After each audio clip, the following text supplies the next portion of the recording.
Well, we've been going through the book of Luke here at Forest Baptist Church, and I'm happy to have two of the experts on the book of Luke with me, Pastor Tyler. Are we experts? I hope so. Okay. Are you? I don't know. I mean, you've been preaching through it. Well, I don't know that it makes me an expert. But you know a little bit about what But we do have preaching. an expert with Yeah, us. we have Jared, who is working on a PhD in the book of Luke, correct? Yeah, working on, again, doesn't mean I'm an expert. Okay. Maybe someday. but, Okay, gotcha. Aspiring experts. maybe? That's much better. Did you, what led you to Luke? Yeah, so a couple of different things. As many people know, my service at Forest began as the deacon to widows. So Luke cares a lot about widows, and I care a lot about widows. So I thought that was a pretty natural place for me to start an academic study. And in service to the church. Correct. Yeah, absolutely. I mean, that's something we've talked about. Yeah, I always want my academic work to be as intimately connected to our church and the mission of the church as possible. And good for you, he's going through the book of Luke. Did you have any say on that? Was it like when you guys as elders talk about what book to go through, were you pushing Luke? He was stuffing the ballot box. He was stuffing the ballot box? I'm not sure I had any actual influence, but I definitely pulled for it, yeah. And you started with Matthew back in 2010. Right. Is it just we're going through them incrementally, one by one? I'm not hyper spiritual when it comes. It's all inspired. It's all profitable. So I kind of look at what I call a balanced diet. How long have we looked at Christ? The life of Christ been a few years. All right, let's do it again. So yeah, Matthew, then Mark, and Luke, and we'll get to John eventually. And I heard you guys have been sitting down and talking through Luke as you go, correct? Yes. So what does that look like? Knowing Jared's study of the book at an academic level, at a theological level, we have a weekly coffee get together at 6 a.m. on Wednesdays. He and another church member, Matthew Hubley, with the church planning team. So we get together and have coffee, and usually some other guys will sit in on it. So we talk about it on several levels. We've all read the text for the coming Sunday. Matthew kind of helps me think about it structurally, like from a preaching standpoint. What are the points? What's the outline kind of here? Jared's expertise is biblical theology. How is this connected to the rest of Luke? How's it connected to the rest of the Bible? Yeah. And then my burden is also, how is this preachable? Like, what are the pastoral elements? And so we just kind of bat around ideas all overlapping. And it's one of the most fruitful times of our week. So it doesn't write the sermon, but there's a lot of ideas that kind of make their way to the surface there. So Jared, you see some of your ideas make it in, and you're like, yes, he used for sure. He used my analogy. It's Okay, exciting. good. Yeah. But it's not my ideas. Right. It's the text. We're just bringing them to the surface. Gotcha. I remember when you went through Matthew, and then you went through Mark about 5, 6, 7 years ago. I noticed that obviously some of the gospel accounts have very similar stories. And I remember when you did some of these in Matthew and some of them in Mark, is it weird to preach the same sermon again, essentially, like the same story? Yeah, that's a great question. So absolutely right. Matthew, Mark, and Luke, they all see the life of Christ together. And so I think there's, obviously overlapping, in some cases, almost identical wording. And so there's a whole discussion about how that came about for what it is. Yes, it's kind of weird. I don't pull out the old sermons until I'm deep into the study, a couple days into it. Then sometimes I'll look at how did I preach this, how did I look at this, and occasionally I'm borrowing sections from that. But I also think each gospel writer has their own emphasis, and so I think we should treat them as that. Jared and I have talked along about, I think sometimes we're guilty in modern scholarship of creating a fifth gospel. That's the harmony of the gospels, right? Like, because we're trying to reconstruct which one, how do they go together, how do they fit? Well, we don't have that. So Luke gave us Luke's account, and Mark gave us Mark's account. And while there's similarities, I don't think we need to create a fifth gospel in the process that's not inspired. And so I'm always looking at what is Luke doing specifically? What are the little details, little motifs, little themes? There's always a slight variations that show his emphasis. So yeah, I find it fun because I'm looking at it with kind of fresh eyes, even with a familiar perspective. So those different perspectives of each gospel writer, how does Luke vary compared to Matthew and Mark and John? I personally think, rabbit trail, but it makes sense. Paul's ministry, he said, was to the Jews first and then to the Gentiles, right? He started in the synagogue and then went out to the city streets. I think the four Gospels, in order, are consecutively follow the same basic emphasis. Matthew is the most Jewish, right?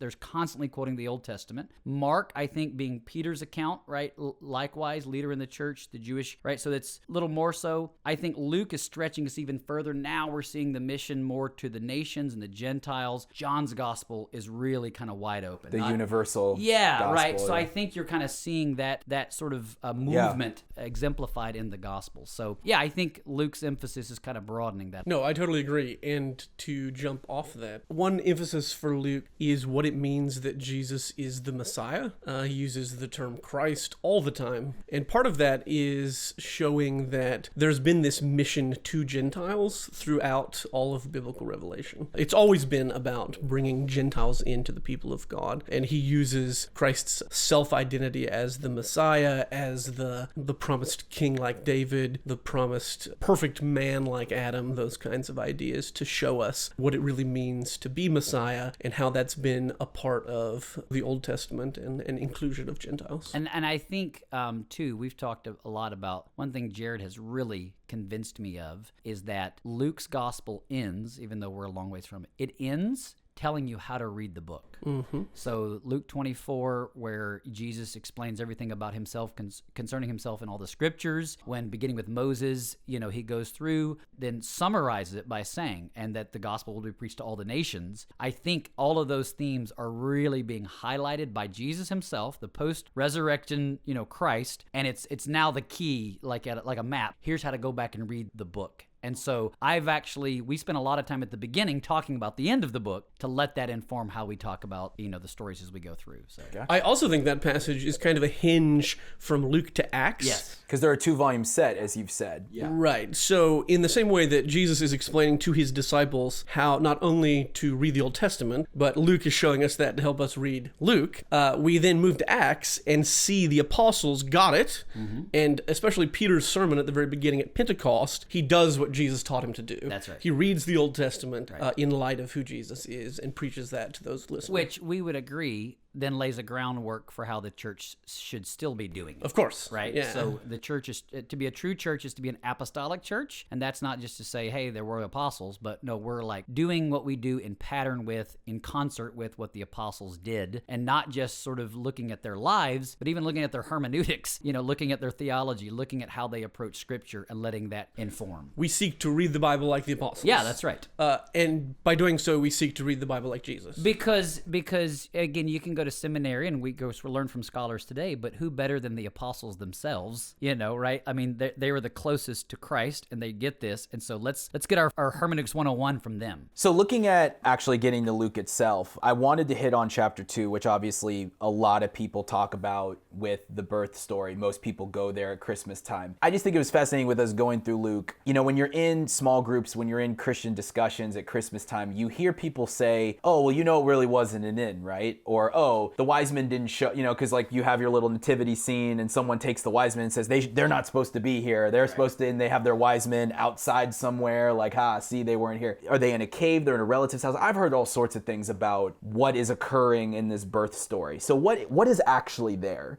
First of all, I want to point out, I think Luke's emphasis on the birth narrative is one of his big contributions. I mean, chapter 1 is 80 some odd verse. It's long. It's a long running start to get to the birth of Christ because we've got John the Baptist, we've got Zacharias, we've got Elizabeth, which is the only place we get that. Right, really. That's correct. And so he's doing something there that's not just filler. Like he's not writing his gospel like college students, just a word count, just trying to throw as much in. Right. He's shaping the story in a certain way, and then I think with emphasis particularly on women, emphasis on Jerusalem. Like there's several things happening here as we lead up to it, and then the birth narrative, of course, in chapter 2, which again everybody knows if you're over 40, from Peanuts when Linus quoted it. That's Charlie exactly Brown, what I was thinking. Right? Yeah. Younger people, I don't know if they even know what that is, but nevertheless, I mean, it's a familiar enough passage. Yeah, those details I think are interesting. I don't know that we have definitive answers. I know that the manger was a feeding trough, right? So that wasn't a crib, right? As we sort of popularly done. It's literally something animals ate out of. I think there's good archaeological reason to think that this was actually, that the word inn there is more like a guest room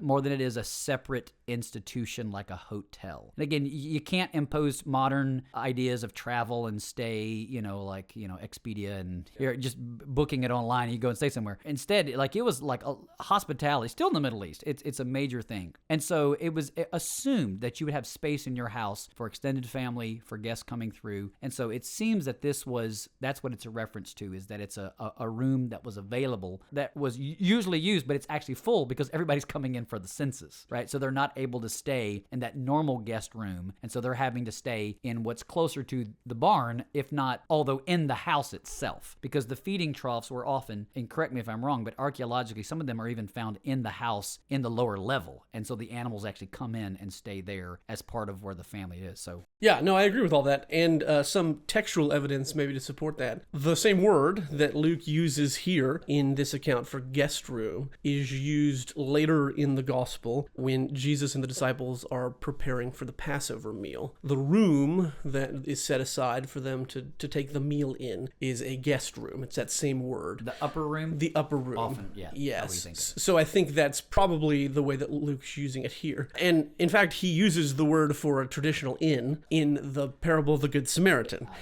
where the Samaritan takes the injured traveler to an inn. So Luke knows that word and could have used that word here, but he used this other word that probably means guest room. More of like a family type situation, or friend, or just some sort of... Again, I think the census is weighing in that everybody's coming into their hometown, and so like there's lots of family, friends, aunts, uncles, nieces, nephews kind of pouring in. And so yes, there would have been a place that was designed that family could stay anytime they came through, even if it's like your cousin's cousin's cousin. Like that's how hospitality is extended in the Middle East. Today we would be like, who are you? But if you're at all related, or even, or a friend of a relative, it was like assumed this is how you care for them. Right. And so, yeah, there would be a space dedicated for that, but it's full. And so they have to stay in what's more like, you might think the garage, sort of area that's attached to the house. Even having a baby, she couldn't finagle her way in the house. That's right. Wow. Yeah. It was probably so full of people in Yeah. that case, but Wow. it was part of the house, probably not the ideal conditions. Well, all the text really says is that they're in a room where there's a manger. Yeah. Right, like that Jesus was laid in a manger. That's really all the information we have. So it could have been the room that there were animals in the house. It could have been more like a traditional stable beside the house. There's church tradition that says it could have been a cave near the house. The text doesn't really tell us, though. Well, if you keep going in chapter 2, we also get the account of Jesus as a child, 12 years old. And this is also the only place we see this, correct? Correct, yeah. It's kind of an interesting scenario to me because Jesus is not really like running away from his parents, but it's like his parents are frantically looking for him. Right. And it kind of hits you kind of odd where it's like Jesus is almost playing hooky over here with the Pharisees and he's like, doing his thing. And it kind of hits me odd, at least personally, that his parents are worried sick and they come looking for him and he's just like, hey, you should have known I was here. If I'm a child, I grew up reading the Bible. If I'm a child, I'm thinking to myself, okay, I can just kind of go dip on my parents and then... Yeah, ditch your parents every once in a while. So how do we read this? Yeah. So that's a great question. So I think what's happening here, he's doing two things. He's really highlighting both his humanity and divinity, hence the statement, he grew in wisdom and stature and favor with God and man. So there's the humanity, the reference to him being 12, him still having parents, him being under their authority, him submitting himself to them at the end of the story. So I think that's highlighting his humanity. At the same time, it's like a wonderful little reminder, he's not an ordinary man. And so the fact that here he is in the temple, with the teachers of the law, engaging them, shows that there's something more going on here. I think the challenge to reading it, and to what you said a second ago about a 12-year-old listening to it today, I think there's something relatable to the 12-year-old that Jesus was a boy, but there's also something not relatable in that as a 12-year-old, he had never sinned, right? And not only had he never sinned and been sort of innocent, he had loved the Lord his God with his heart, soul, mind, and strength all 12 years for every second of every day. Yeah. And so we're seeing what humanity is supposed to be. In fact, I have a professor when I was at Southeastern, Dr. David Allen Black, Greek professor, world-renowned guy, wrote a book that's actually pretty controversial, so I hesitate to mention it, but, it's worth talking about. He wrote a book entitled The Myth of Adolescence. And he said that we moderns, we think of development as childhood, youth, and then adulthood. And David Black argues that's nowhere supported by scripture or even like historically, culturally, biologically. Basically, he said the way we should think of it is you're a child and then you become a man. And so the Jewish tradition of like bar mitzvah, bat mitzvah is like 12 or 13. You become a son of the law, right? You're now responsible to God. You're no longer a child. Paul talks about when I was a child, I did childish things, but when I became a man, right? That's the only two categories, right? So the idea that we think, 12-year-olds are gonna, sow their wild oats and, they become a teenager, the tweens, and they're just sort of being rebellious and stuff. I think we set ourselves up for failure in some respects to assume that that's like normal.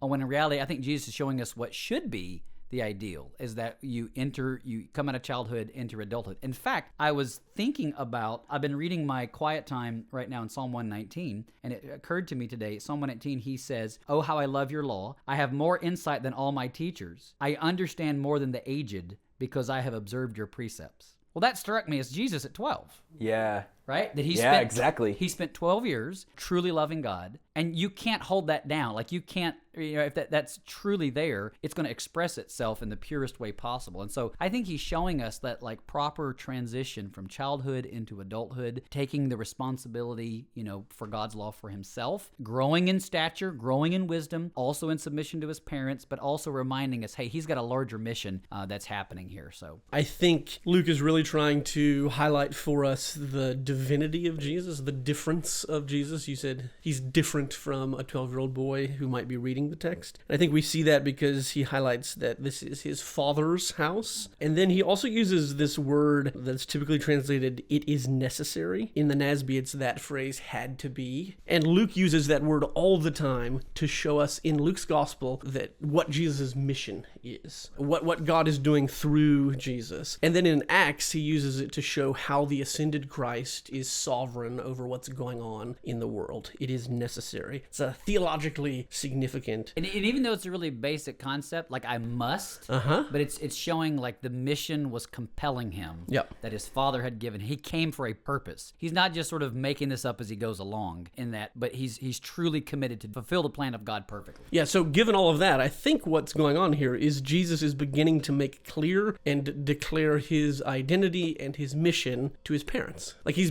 beginning to show them what he's about and how that's going to sort of work out in their lives. Remember Simeon's prediction just a little bit earlier that Jesus' life would be a sword to pierce Mary's heart. I think Jesus is sort of beginning that process, if you will, showing Mary that his life with them is going to be difficult and it's going to be different than a normal childhood. And if you keep following Luke, I mean, I'm getting ahead here, but just recently, I mean, towards 7 and 8, he says, "Your mother and brothers are outside," and he says, "I'll tell you who my mother and brothers are: those who hear the word of God and obey." Right? Like that sword cuts. So Luke is clearly pulling that theme out from Simeon and showing us its development all throughout to the point that he's on the cross. Right? It's the full sword into Mary's soul at that point. So Jesus is probably aware that his parents are probably looking for him, and he's comfortable with that. Yeah, I think he's making a point, and Luke is pulling that out, of his divine nature that's at work. At the same time, his humanity, because again, when his parents say, "Boy, come with us," he goes with them. Yeah. And goes in submission to them, right? So I think we're misreading it to say he disobeyed his parents. Clearly he didn't. Right. He did what he did in an opportune time to make the point. Because Jesus is always sort of, what he's doing and saying, it subverts our expectations, right? It's just like, he's within the realm of possibilities, but it's not the one that you expect, right? Yeah.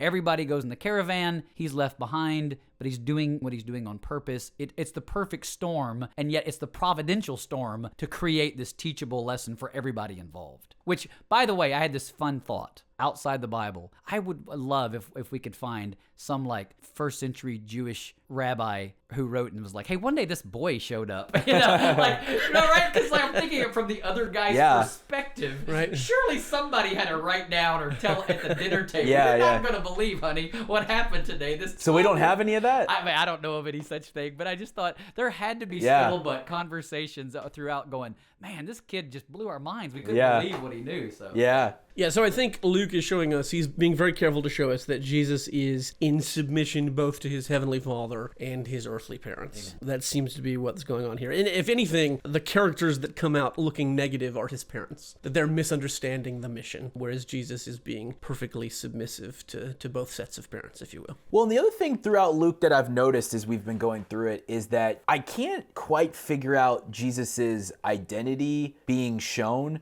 because at times it feels like he wants people to know who he is, and then other times he doesn't, because where we left off, he specifically only lets James, John, and Peter see what's going on, and the parents, and he's like clear to tell them, don't tell anyone what just happened. Right. But then, like, he's still doing miracles and forgiving sin where people can see it. So it's like, I can't decide, does he want people to know or not? It's like he's kind of playing peekaboo with his own identity. Yeah. And I can't quite figure out what the plan is there. Yeah, it seems to me, I think that maybe the clearest indicator we have is the story of the Gadarene demoniac in chapter 8, which was right before that account. Yes, the Legion. Yeah, when I preached it, I pointed out he went from the west coast to the east coast of the Sea of Galilee, but that was Jewish region to Gentile region. I think that's the key to understanding what's happening there. The Gentiles, they didn't have an expectation of who the Messiah was. They didn't have a category for this. And so he tells him, go tell everybody what you've seen and heard. Because they're a blank slate, essentially, right? Whatever he says, that's what they understand the Messiah to be. When he says, he cast out demons, he came to save, he gave me a new life. Now they hear that and go, oh, that's what a Messiah is, right? Properly informed sort of definition. Gotcha. The Jews, on the other hand, have a long history. So the best way I can describe it, it is easier to disciple somebody who comes from like a non-Christian sort of pagan background because they're a blank slate versus somebody coming out of Mormonism. Right. There's a lot of stuff you got to unlearn Right. with similar words Right. that you have to redefine, and you got Right. to delete some stuff and rewrite Right. over it, kind of a new idea and thinking. And so that's really difficult. So you've got to go really slow with either whether somebody is whether a Mormon coming to Christ or somebody that sort of ex-evangelical, they rejected Christianity. If I'm having that conversation with somebody, I'm going to be way more nuanced and careful about what I say and how I define things, because they're going to impose their baggage onto it. And I think the history of the Jews is that there's all these messianic expectations, and he wants to lay some groundwork of here's clearly what I came to do. So let's get that, and y'all, it's almost like connect the dots. He's putting the dots down for them to connect over time, but he doesn't want them to connect it too soon because they could draw the wrong picture out of it, essentially. So I think, again, with the Gentiles, they don't have a clue. Go tell them what you've seen and heard, because it's going to be a pure presentation. Nothing to unlearn. Yeah, right. Whereas the Jews more so, I think, had those sort of hurdles, challenges. Now, there were some Jews who read it correctly, like Simeon, who read the same Old Testament as the Pharisees, and he got it, right? Anna, likewise. So there are some people who did that, but culturally, societally, serves the establishment. I think they were swimming upstream, and Jesus didn't want them to misunderstand it, which is what ultimately led to the crucifixion, because they didn't get it, right? That proved the point. Well, and they recognize that when Jesus forgives sin, they say only God forgives sin. Right. They just drew the wrong conclusion there. I think they had rejected him in their heart already. Okay. I don't think they wanted that to be true. I think they were really trying to piece it together. Well, but they're pointing out that only God can do that. Yeah, correct. Right. So they understood Jesus was claiming to be God at that point, to some extent? To some extent, I would say, but they just sort of assumed he can't be God. Right. So you start with that premise. Right. It's just kind of like a cog in the, like a wrench in the They machine. weren't going to hear otherwise, it's like, this doesn't make sense. And so they walk away mad. So they're not actually following the sort of logic of, or the theological sort of connections of everything. Gotcha. So, yeah. Another reason I think this is difficult is there's a difference between what is happening in the historical moment and then like what Luke is trying to get his readers to understand. That's right, yeah. Because Luke is clearly trying to get his readers to understand exactly who Jesus is from the very first page of the gospel. But the different people that Jesus is coming into contact with as Luke is recording these stories aren't always getting what they're supposed to get, and Jesus is being kind of careful, as you've already explained. So there's two motivations going on at the same time: what Jesus is trying to get across to different audiences, and then what Luke is trying to get across to his readership is not always the exact same thing. So that makes it difficult as well. Yeah. Jesus clearly has the inner circle of the disciples, of Peter, James, and John, and they get to see more. Why is that? Yeah, my short answer to that is Paul, I think, highlights in Galatians why that is. When he talks about his own conversion, and he says he eventually goes up to Jerusalem, and he says, and recognizing the grace that had been given to me, Paul, James and Peter and John, who were reputed to be pillars, gave to me and Barnabas the right hand of fellowship. To use Paul's language elsewhere, Ephesians 2, the church is built upon the foundation of the apostles. Well, Peter, James, and John are pillars in the that grow out of the foundation. So I certainly think their role was unique in leadership, right? There's even leaders among leaders. And I think the three of those men, now why? I don't know specifically why, other than Jesus told Peter,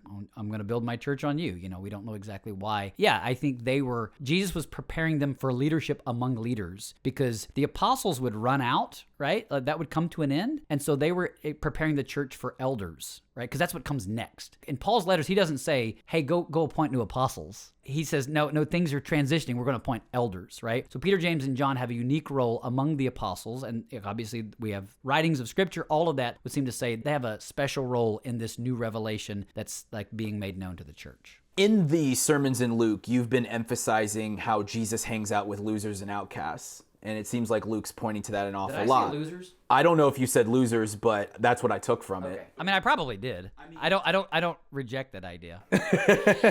Well, like the losers of society. Yeah. He's dining because the Pharisees at one point say, "Why are you dining with these sinners and tax collectors and all that?" I think losers is a good word. So he's reclining at the table with them, and he's willing to touch those who are considered unclean under Mosaic law. But it was God who ordained the cleanliness laws in the first place. Yep. So we kind of understand that we're moved by Christ's compassion, but his laws were created, or the ones that kind of created this outcast status. So Jesus is kind of like in unclean territory, but he's clean. So how do we reconcile God made the cleanly laws and the lepers are unclean, the woman's unclean, but then Jesus is making them clean. So how do we reconcile those two ideas? Right. I think a major theme in Luke's gospel is that Christ has come to fulfill the law. We see that over and over again as, for example, his version of the Sermon on the Plain, the Sermon on the Mount, has Jesus coming down a mountain after meeting with God, preaching a new law, if you will, to God's people, kind of like a new Moses figure, right?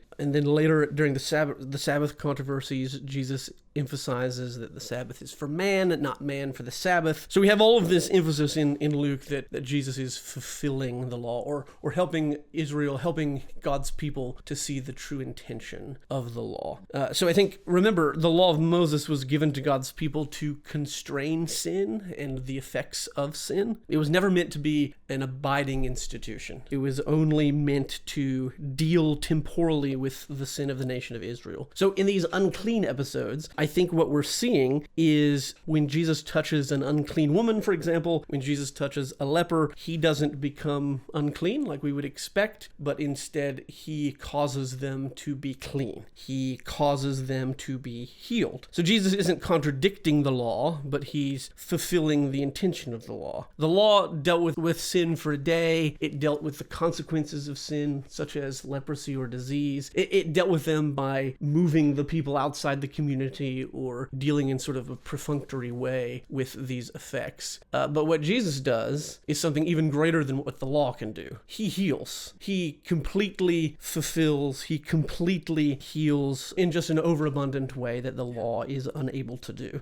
Jesus, as God, is able to remove sin and the effects of sin finally, fully, and ultimately. So I don't think we should see what Jesus is doing as anti-law so much as doing what the law intended but couldn't fully do. And Paul, will go on to say that the law is good if we use it lawfully, right? And so what is it intended to do? Well, part of its intention is a tutor to bring us to Christ, right? Apart from the law, would we have known? I mean, Paul even says that. Would I have known, right? It's how I know that I'm a sinner. It's how I know that I'm unclean. And so it helps us to realize that God's different than us. Right, just in the most basic, fundamental way. Even though we're humans and he made us this way, because of our sin, because of our rebellion, because now the brokenness in our world, we don't have a relationship with him, and therefore that has to be resolved. And the law has these sort of patches, in a sense, that sort of like bring it together, but it's not the full and final solution, that's needed. And so, yeah, it's the person that needs a heart transplant, and so before that, they get medications and IVs and all kinds of pills that they take. That's sort of helping, but it's not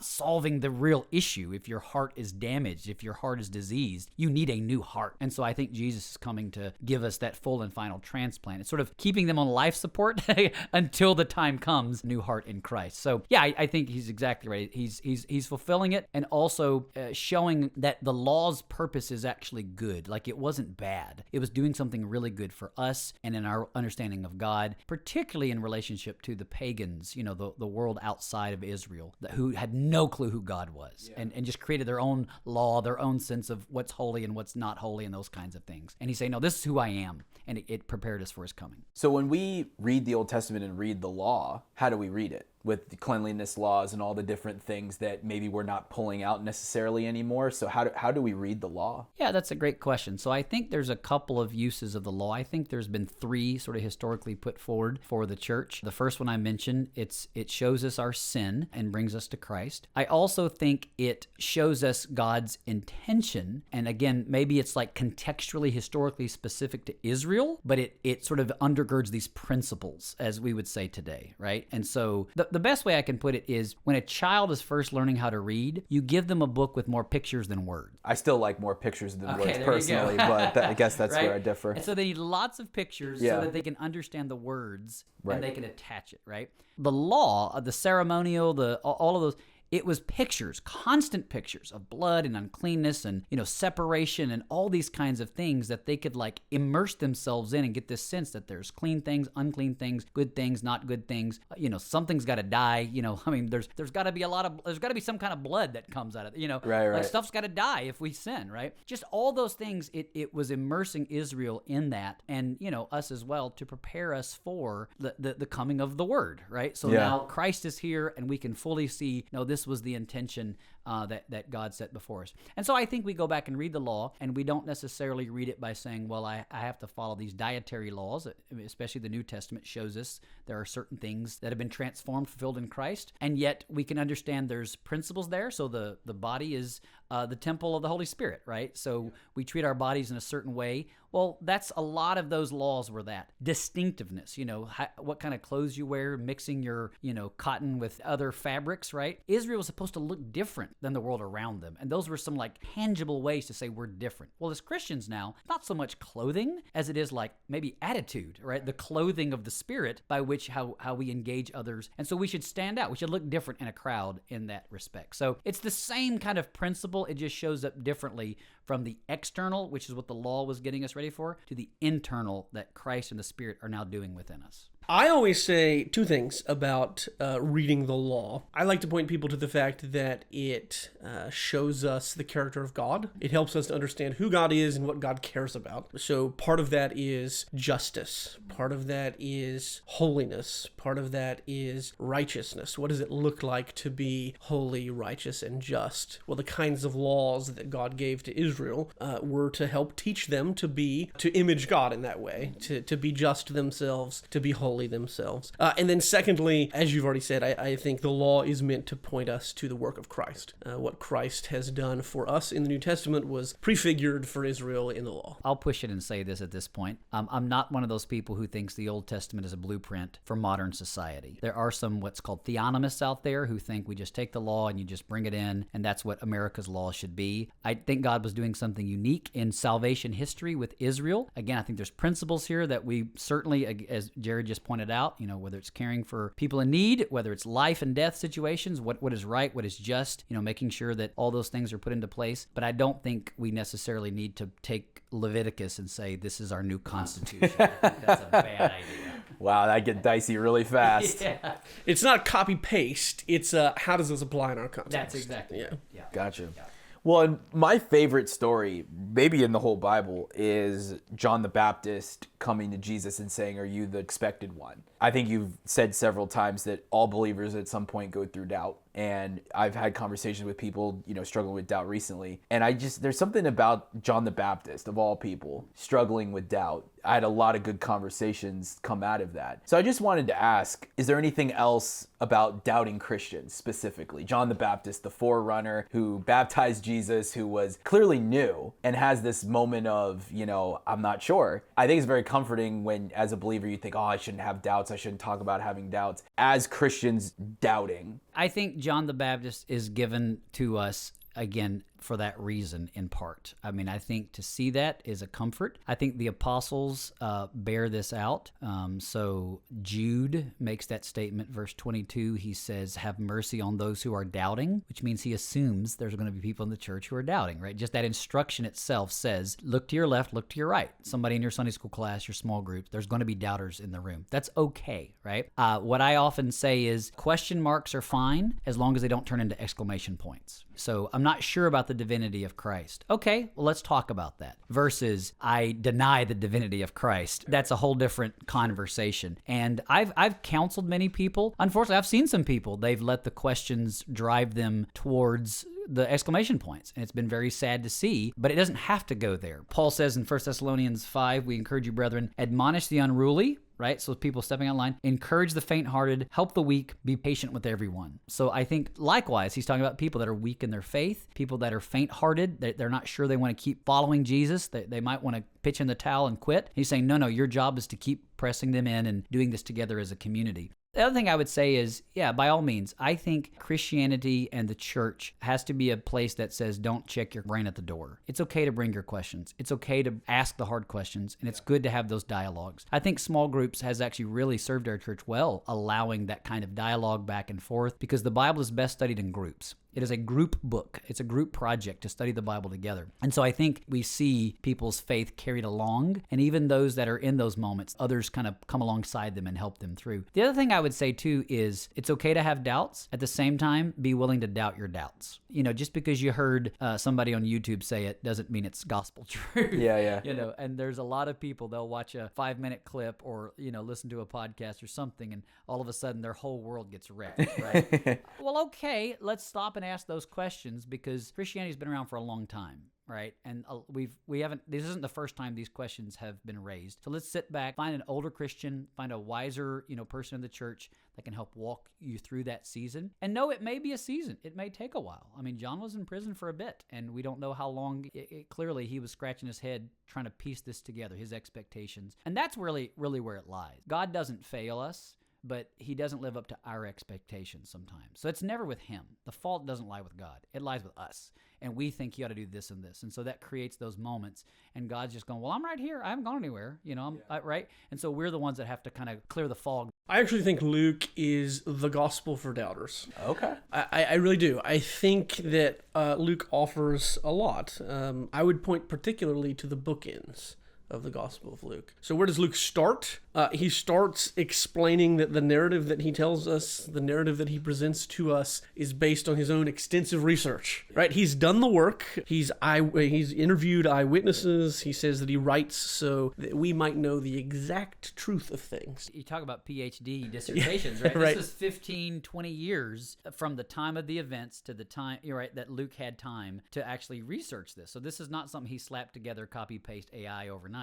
And that phrase in chapter 1 there, exact truth, it can be translated as certainty. So I think Luke is writing so that we can be certain of the things that the church preaches related to Jesus. And then I would also point to the end of the gospel, Luke 24. Jesus rises from the dead, and the disciples initially doubt that it's Jesus, right? We see that he condescends to them and in humility does all that he can to convince them of his identity. They touched him, he eats food, then he explains how he fulfills everything that's come before, fulfills the Old Testament. He's really there. He's not a vision. He was present bodily, not a spirit. He truly was Jesus, the Messiah, the Son of God. So I think that passage encourages us and doubters that we're in good company with the disciples. Amen.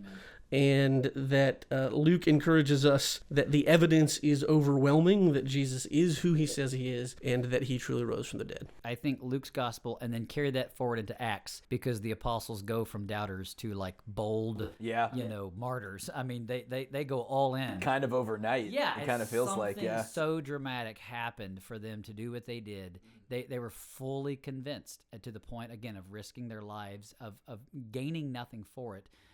And yet we see time and time again, wherever the gospel goes, lives are changed, whether it's Jews, Gentiles, the church grows and expands. And so we still see that today. So preaching the gospel of Luke, this was not by design, but I mean, here we are in a day talking about, again, people leaving the church, people deconstructing, people walking away. I think it's okay. I mean, I think in the sense that the Bible is prepared for that. Like it's got something for those people to be able to sink their teeth into.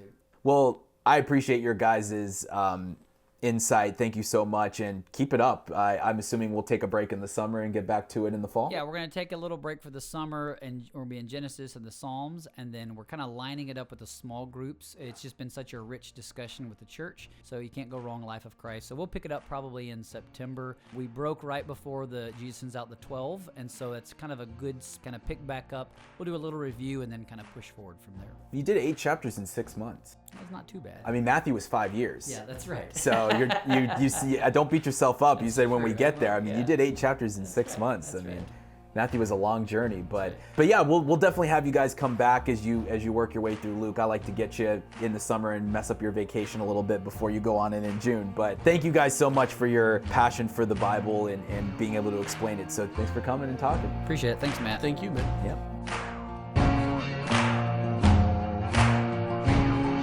Thank you for listening to the FBC Extra podcast, to know him and to make him known.